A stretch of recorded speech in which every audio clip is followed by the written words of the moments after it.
अस्सलाम वालेकुम एवरीवन, कैसे हैं आप? होपफुली आप सब खैरियत से ठीक ठाक होंगे। शुक्र अल्हम्दुलिल्लाह, मैं भी बिल्कुल ठीक हूँ। आज की वीडियो में आपके साथ शेयर करूँगी चंद ऐसी टिप्स और ट्रिक्स जिनको फॉलो करके आप रमज़ान में अपना बहुत सारा टाइम बचा सकते हैं, क्योंकि रमज़ान अल्लाह पाक ने इबादत के लिए बनाया है, तो उसमें हमें ज़्यादा से ज़्यादा इबादत करनी चाहिए।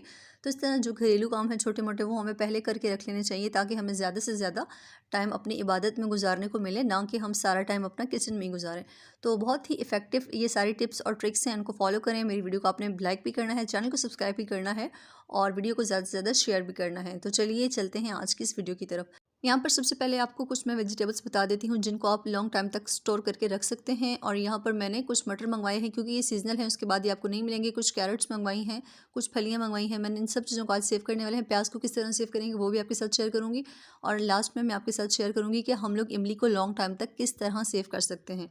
हरी मिर्ची और नींबू दोनों मैंने एक साथ मंगवाए हैं, तो सबसे पहले मैं इन दोनों को अलग कर दूंगी। एक जगह अपने कोई भी चीज़ सेव नहीं करनी। एक जगह सेव करने से ये होगा कि जब एक चीज़ ख़राब होती है तो वो फ़ौरन से दूसरी चीज़ को भी ख़राब कर देती है।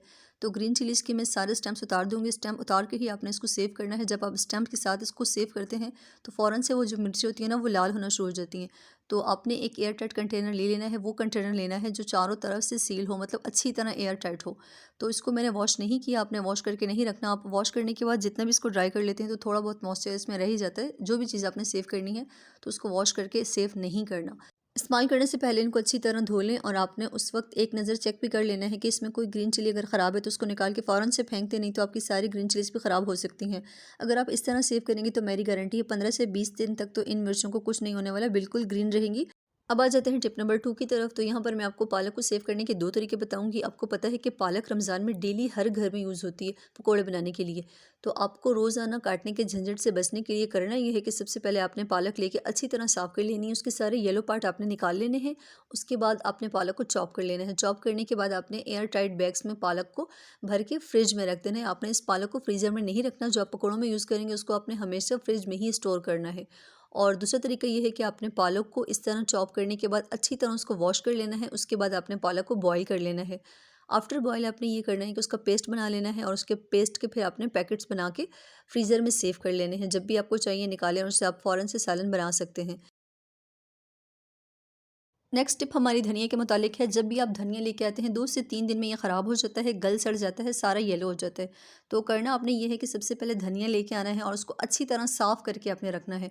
जितने भी इसके पीले पत्ते हैं, गले सड़े पार्ट हैं, वो सारे निकाल लेने हैं। सारी धनिया को साफ़ करके रख देना है।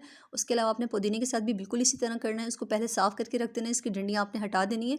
डंडियाँ बहुत ज़्यादा टेस्टलेस होती हैं, उसको आपने बीच में नहीं सेव करना। जब भी आप स्टोर करने के लिए रखें इनको, तो डंडियाँ हमेशा हटाएँ। सिर्फ जो इसके लीव्स होते हैं उसी को आपने सेव करना है। मैं हमेशा धनिया और पुदीने को इसी तरह स्टोर करती हूँ। इस तरह 15 से 20 दिन तक आराम से मेरा धनिया और पुदीना चल जाता है, बिल्कुल फ्रेश रहता है। तो आपने एक पेपर ले लेना है और उसमें धनिया को अच्छी तरह लपेट के रख देना है। इस तरह ही होगा, जितना भी मॉइस्चर होगा ना पेपर में लपेटने से वो मॉइस्चर ख़त्म हो जाएगा, पेपर के साथ लग जाएगा। तो इसको एक एयर टाइट बैग में आपने डालना है और इसको फ्रिज में रख देना है। फ्रीज़र में आपने इसको बिल्कुल भी स्टोर नहीं करना, क्योंकि ये धनिया हमें फ्रेश चाहिए। नेक्स्ट जी हम बनाएंगे हरी चटनी। इसको भी हम स्टोर करेंगे। आप इसको क्यूब बनाकर भी रख सकते हैं। तो उसके लिए सबसे पहले मैं ये करूँगी कि उसी ब्लेंडर में मैं लहसुन को डाल के उसका पेस्ट बना लूँगी। क्योंकि मुझे लहसुन का पेस्ट चाहिए, मैं इसके क्यूब्स नहीं बनाऊँगी। पेस्ट को मैं स्टोर करती हूँ हमेशा, और इस पेस्ट को बनाने के लिए मैं ऐसे करती हूँ कि मैं इसमें 1 चम्मच के करीब नमक डाल देती हूँ।